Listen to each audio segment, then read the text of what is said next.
Not every F1 driver grew up with a private jet and a garage full of Ferraris. Esteban Ocon's journey to Formula One wasn't just unlikely, it was borderline impossible. While some kids had their dads buying entire teams to get them on the grid, Esteban's parents had to make a choice most people wouldn't dare to consider. They sold their house. And no, that's not a metaphor. They literally sold the only place they lived, which doubled as their garage, to fund their son's racing dream. After that, they lived in a caravan, not for a weekend, for years, following Esteban from karting event to karting event, scraping by on the hope that maybe, just maybe, he'd make it, while some junior drivers had entire crews, fresh engines, and endless sets of tyres. Ocon had a single battered chassis and scavenged rubber. It was racing on a shoestring budget, minus the shoestring, and yet he delivered. In 2011, Esteban finished second in the WSK Euro Series, right behind, you guessed it, Max Verstappen. But unlike Max, who had a former F1 driver as a father and a comfy financial cushion, Ocon had sheer grit and a family running on fumes. That all changed when Mercedes came calling. They saw the raw talent, the underdog story, and made the call. Ocon joined their junior development program, and the doors started opening. By 2014, he won the European Formula 3 Championship, beating Max. 2 years later, he made his F1 debut with Manor Racing, and in 2017, he earned a full-time seat with Force India. To this day, he hasn't forgotten the gamble his parents made. Looking back, the strength they had to do that. It's crazy. I'm not even sure I'd take that risk if I were in their shoes, he once admitted. But they did, and it paid off. Ocon's story proves that sometimes raw talent and relentless sacrifice can punch through a sport built on privilege. But as we're about to see, that's the exception, not the rule. Because for every Esteban Ocon, there's a Nikita Mazepin. A man who somehow made Esteban Ocon's story look even more impressive, simply by existing. Calling Mazepin a Nepo baby is like calling the ocean a bit damp. This man is the poster child for pay drivers. His father, Dmitry Mazepin, is a Russian oligarch who made billions in the fertilizer business. Yes, literal fertilizer, through his company Uralchem. His net worth? Somewhere north of $2.2 billion. That's billion with a B. So while Ocon's family was selling their home to afford entry fees, the Mazepins were probably buying paddocks outright. When Nikita said he wanted to go racing, Daddy didn't just write a check. He opened the vault. To be fair, and we're using that word lightly here, Nikita did show flashes of competence early on. He won the Russian karting championship in 2011 and even finished second in the CIK FIA World Karting Championship in 2014, just behind a guy named Lando Norris. The talent was there, sort of. But more importantly, the resources were endless. While other kids were scraping together tyres and parts, Nikita had a full entourage, cutting-edge tech, the best engineers money could buy, and more simulator time than most airline pilots. Unsurprisingly, he flew up the ranks. But then came Formula 3, and suddenly the cracks started showing. Because at that level, money can't entirely paper over raw ability. He wasn't winning, he wasn't dominating, he was just kind of there. Off-track incidents didn't help either. In one infamous GP3 moment, Mazepin literally punched fellow driver Callum Ilott in the face after a practice session at the Hungaroring. He came out of the pits and blocked me. So then the next lap, I just fully sent it into turn one. I mean, it was a good move, I would say.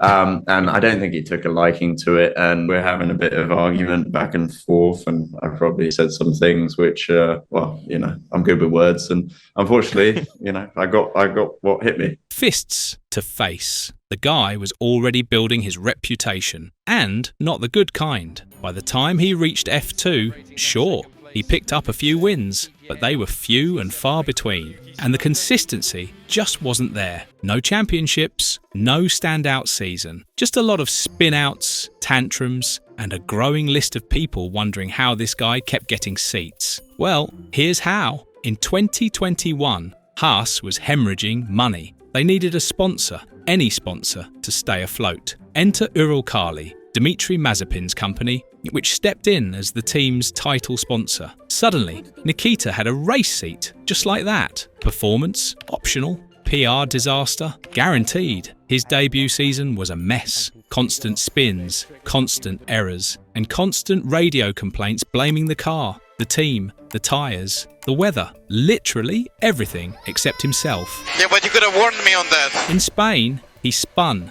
In Monaco, he collided in the pit lane. Collision in the pit lane between Mazepin and Raikkonen. In every race, he was consistently the slowest car on track. Fans gave him the nickname Maze Spin, and honestly, he lived up to it spectacularly. And look, plenty of rookies struggle in their first year. But Mazepin's issues weren't just about adapting to F1, they were about attitude, accountability, and, frankly, just being a pain to work with. At one point, team engineers would suggest setup changes, only for Mazepin to completely ignore them and suggest copying his teammate's car. Never mind that every driver has a different style, or that his teammate was objectively faster. Nikita knew best, or at least his dad did. But even billions can't protect you from geopolitics. When Russia invaded Ukraine in 2022, Haas dropped Uralkali as a sponsor and terminated Nikita's contract. Just like that, the Mazepin era was over. Not with a bang, but with an asterisk. Because money can get you in the door, but if you don't belong there, eventually, even Formula One slams it shut. Before the super yachts and champagne, before he became the most decorated driver in Formula One history, Michael Schumacher was just a kid racing in a kart built out of literal junk. Born in Hürth, a modest town in West Germany, Michael didn't come from privilege. He came from practicality. His father, Rolf Schumacher, worked as a bricklayer and managed the local go-kart track. His mother, Elizabeth, ran the track's canteen. Every cent they made went back into racing, but it wasn't enough, not for a sport this expensive. So Rolf did what any race-obsessed dad would do. He built a kart from spare parts found in trash bins. Old engines, discarded wheels, whatever he could scavenge. Michael's first ride was Frankenstein on 4 wheels, but it worked and it sparked something. Money was tight, but talent? That was overflowing.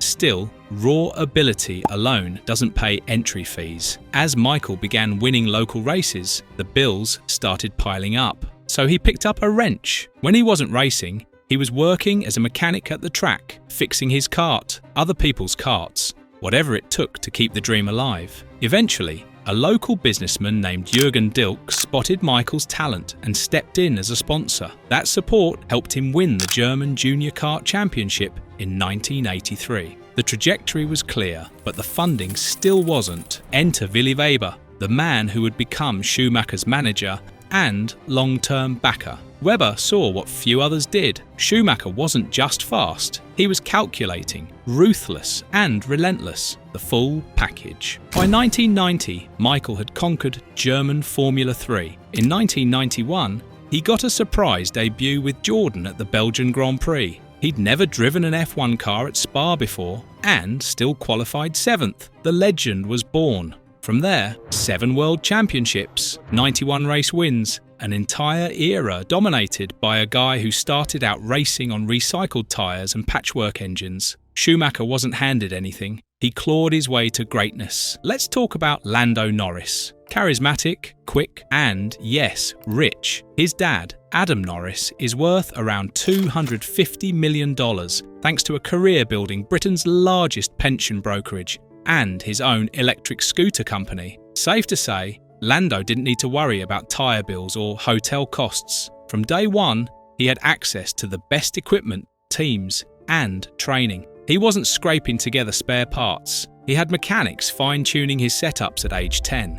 And to his credit, he made the most of it. Lando won the 2014 CIK FIA World Karting Championship, then steamrolled through junior formulas, joining McLaren's development program by 2017. By 2019, he was in F1 full-time. Did money help? Absolutely. But here's the difference. Lando could actually drive. Now compare that to Lewis Hamilton. Also British, also talented. But the journey couldn't be more different. Lewis's dad, Anthony Hamilton, didn't have millions. What he had was grit. At one point, he was working 4 jobs at once, anything to support Lewis's karting career. They slept in their car between race weekends, skipped meals to afford engine repairs, and treated every race like a job interview for a better life. Lewis didn't have a private jet. He had a second-hand kart and a father who moonlighted as a mechanic, manager, and life coach. Anthony taught Lewis to brake later than everyone else, literally walking the track to find new braking points, telling Lewis, "See where the best drivers stop, now go further." That philosophy worked. By 13, Ron Dennis saw the spark and signed Lewis to the McLaren Junior program. The rest is history. 7 titles, countless records, and one of the greatest careers in motorsport. Then there's Lance Stroll. His dad, Lawrence Stroll, is worth nearly $4 billion. He made his fortune in fashion, flipping brands like Tommy Hilfiger and Michael Kors into global empires. So when little Lance got into racing, money was never going to be a barrier. It was a bulldozer. Lawrence didn't just hire a team for Lance. He bought the entire racing team. First, Prema in F3, then Racing Point in F1. And when that wasn't enough, he rebranded the whole thing as Aston Martin. Lance skipped Formula 2 entirely, jumping from F3 straight into F1, not because of some once-in-a-generation talent, but because Daddy said so. And despite all the advantages, private jets, personal coaches, and full factory backing, he struggled to deliver consistent results. From shoving his trainer to sulking in interviews, Stroll Jr. has made it clear pressure doesn't build diamonds when you've never been in the rough. Some drivers clawed their way into F1 with nothing but talent and sacrifice. Others, they just had the right last name and a billionaire with a checkbook. But once the lights go out, none of that matters. Because money might buy you a seat, but it can't buy you skill. If you enjoyed this breakdown, drop a like, hit subscribe, and let me know in the comments, who do you think had the toughest road to F1? See you in the next one.